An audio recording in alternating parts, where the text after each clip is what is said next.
No doubt you recognize what I have here in my hands. But what if I told you that these corn kernels did not exist 100 years ago? You'd say, I don't believe you, because we all were taught in grade school that the Pilgrims were given corn by the Native Americans back in their day. But this corn is not the corn those Pilgrims received. This corn is genetically modified food or genetically modified organism, more commonly known as GMOs. GMOs are promoted as a way of increasing food production for an ever-increasing and an ever-hungry population. GMOs are promoted as being safe for human consumption as well as for animals. Animals like cattle that produce the milk that's sold in our grocery stores. Recently though, there's been a lot of concern over genetically modified foods. Are they truly safe for human consumption, for animals, or for humans? As adults and as parents, we owe it to our children to give attention to this subject because GMOs, whether we like it or not, are entering our food supply. The manipulation of food and food products is nothing new. This has been taking place for centuries. For example, corn originally was an unmodified grass that was taken over years and built up to become the corn that we commonly know today. Citrus trees have grafts of branches from other citrus trees so that in the end you have a tree that can produce a grapefruit, an orange, and a lime all on the same tree. This is perhaps the origin of the blood orange, which is the combination or the mutation of a pomelo and a tangerine.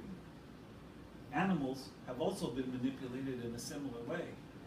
When researchers were trying to build a hardier, sturdier bee, they took the docile but more sensitive European bee and they grouped it with the more aggressive but sturdier African bee, creating the so-called killer bee.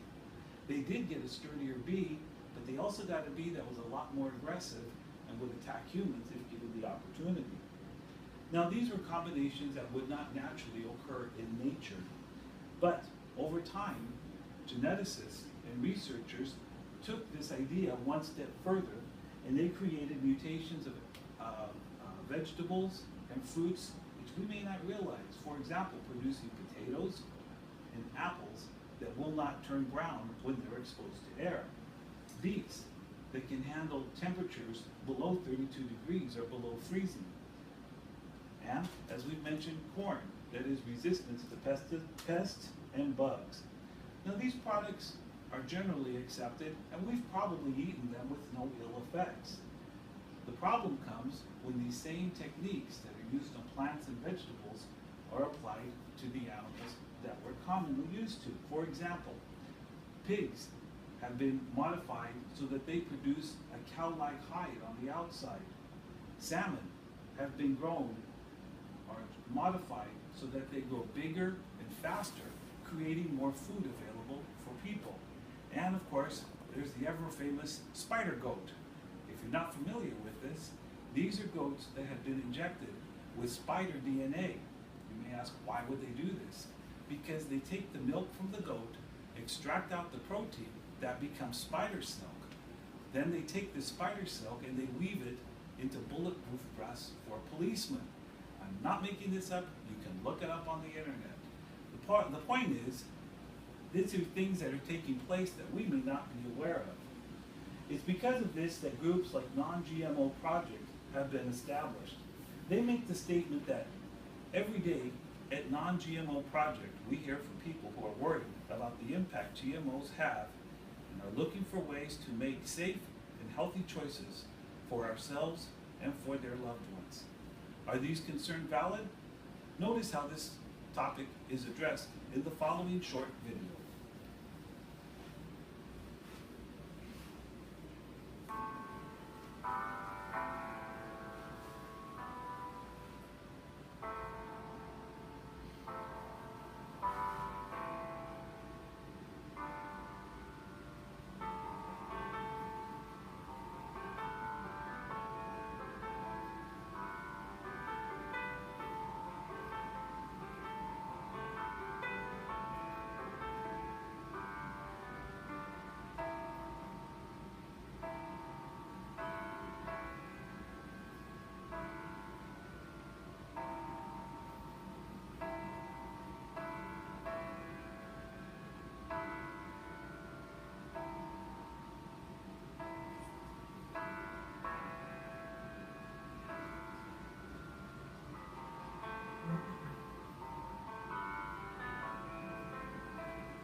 Okay. Angie Ng, an environmental science research graduate of the University of California in San Diego, states, GMOs are everywhere and are part of the human food chain. So far, we have not seen any negative effects, but we do not know the long-term repercussions. Angie Ng's point expresses the worry of many. And while the attempts are noble at creating more and better food for the population, there is concern about allergic reactions that may occur in humans, the increased toxicity that humans may experience, a resistance to antibiotics, the creation of superweeds, and the harmful effects that GMOs may have on healthy creatures. The goal here is not to totally reject genetically modified products, but to individually investigate and do research on the topic. You need to decide for yourself how much exposure you're comfortable with to genetically modified organisms. The reality is that no one will live forever. Eventually, we're all going to die. But in the meantime, while we're living, we need to select food that is healthy and as reasonably healthy as possible for ourselves and our families.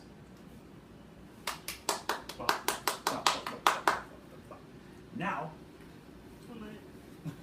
let's ask a few people what their thoughts are on the topic. Let's get Alexandra Peralta. Alex, what are your thoughts? What do you think of the presentation?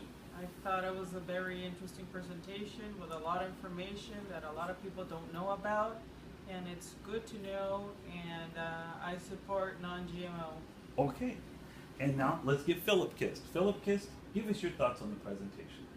The presentation went well. The information you had was abundant, and it gave a lot of information which was needed with those who did not know this beforehand.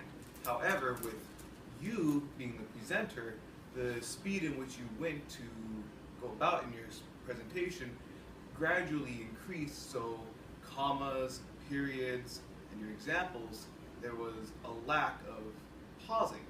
So that wouldn't allow us as the audience to grasp what you previously said, but you continued the steam engine, which at times was A little faster than it should have been. yes. Okay, thank you very much for that input. Lastly, I'm going to take control of the camera here.